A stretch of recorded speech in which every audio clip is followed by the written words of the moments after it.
مسند احمد بن حنبل کی حدیث نمبر ہے 7679، اور یہ اوپر نیچے 3-4 احادیث اسی موضوع کے حوالے سے، جس طرح کل کے ہم نے پڑھا تھا 7662 اور اس میں 3-4 روایات ایک ہی موضوع کے حوالے سے تھیں، اسی طرح آج 7679 اور اس کے بعد 2-3 احادیث اسی موضوع سے متعلقہ ہیں۔ اور یہ بات ذہن میں رکھیے کہ یہ جو روایت ہم پڑھنے لگے ہیں صحیح بخاری کے اندر، صحیح مسلم کے اندر، جامع ترمذی کے اندر، سنن ابن ماجہ کے اندر اور احادیث کی تمام دیگر کتب کے اندر موجود ہے، لیکن اگر کوئی روایت صحیح بخاری اور صحیح مسلم کے اندر موجود ہو تو اس روایت کے اتھینٹک ہونے میں، اس روایت کے معتبر ہونے میں کوئی شک شبہ نہیں ہوتا، سارے اہل اسلام اس بات کو جانتے۔ اور مسند احمد بن حنبل کے اندر یہ روایت حضرت سیدنا ابو ہریرہ رضی اللہ تعالی عنہ بیان فرماتے ہیں کہ رسول اللہ صلی اللہ علیہ وآلہ وبارک وسلم نے ارشاد فرمایا، والذی نفسی بیدہ، اس ذات کی قسم جس کے قبضہ اور قدرت میں میری جان ہے۔ اب اس روایت کا آغاز یوں دیکھیں، ایک ہے ویسے ہی کسی بات کا آغاز کرنا، اور ایک ہے قسماً کسی بات کا آغاز کرنا، کہ اللہ کے نبی صلی اللہ علیہ وسلم بات بیان کرنے سے پہلے فرماتے ہیں اس ذات کی قسم جس کے دست قدرت میں میری جان ہے، ان قریب تم میں حضرت سیدنا عیسیٰ علیہ السلام بطور ایک عادل حکمران کے نازل ہوں گے۔ این ینزل فیکم ابن مریم حکما عادلا و اماما مقسطا۔ یہ جملے بڑے واضح ہیں۔ ایک ہے کہ کوئی جملہ تشریح طلب ہو، اس کی کوئی تشریح کی ضرورت ہو، اس میں کوئی ابہام ہو، ایک ہے بالکل واضح 2 ٹوک الفاظ میں کہ عیسیٰ علیہ السلام اتریں گے ایک حکمران، حکما عادلا اماما مقسطا، حاکم کے طور پہ، انصاف کرنے والے حاکم کے طور پہ، انصاف کرنے والے حکمران کے طور پہ اتریں گے۔ فرمایا یکسر الصلیب ویقتل الخنزیر ویدع الجزیہ ویفید المال حتی لا یقبلها احد او کما قال۔ فرمایا وہ اتریں گے، صلیب کو توڑ دیں گے، خنزیر کو قتل کر دیں گے، اور جزیے اس کو ختم کر دیں گے، اور مال کو ایسے پانی کی طرح بہایا جائے گا، ایسے بہائیں گے کہ کوئی قبول کرنے والا نہیں ملے گا۔ یہ اللہ کے نبی علیہ السلام نے نشانیاں ارشاد فرما دی۔ اب ان میں سب سے پہلی بات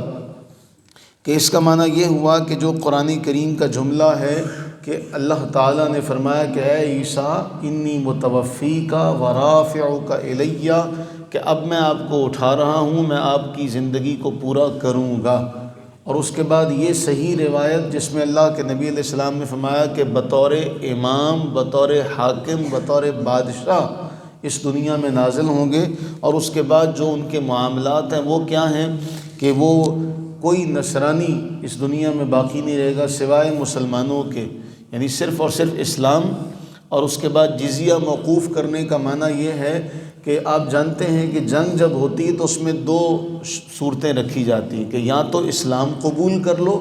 یا پھر جزیہ دینا منظور کر دو، جان بخشی کے لیے کوئی اپنے لیے سالانہ کوئی مقرر کر لو، تو وہ ختم ہو جائے گا، یعنی صرف اور صرف اسلام کا بول بالا رہے گا اور اسلام کے ماننے والے رہیں گے۔ اب اس بات کو اپنے ذہن میں رکھیے کہ نبی صلی اللہ علیہ وسلم نے یہ ساری بشارتیں بیان کی، اس کے بعد کہاں یہ معاملہ اور کہاں وہ مرزا۔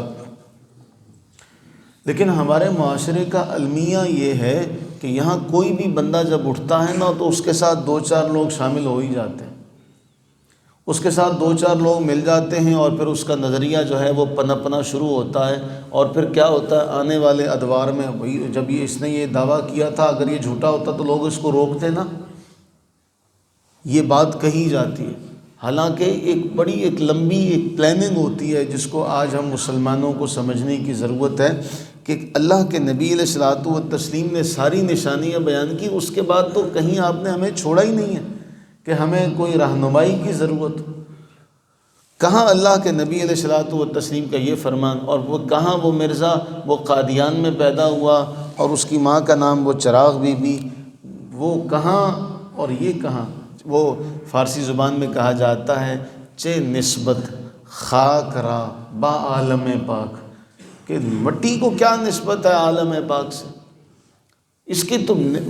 بات کرنا ہی مناسب نہیں ہے بھئی۔ 19-20 کا فرق ہو تو بیان کیا جاتا ہے، لیکن جہاں زمین و آسمان کا فرق ہو اور وہاں یہ بات کرنا، ان کے درمیان کوئی ایسا تقابل کرنا مناسب کیا جائز ہی نہیں ہے کہ ہم اس کو اس کے ساتھ ملا دیں۔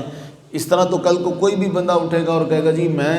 عیسیٰ ہوں، میں مسیح موعود ہوں، اور لوگ اس کے پیچھے بھی لگ جائیں گے۔ جس طرح ہم نے دیکھا کہ لوگ کوئی اس طرح کا دعویٰ کرتا ہے، لوگ اس کو ماننا شروع ہو جاتے ہیں۔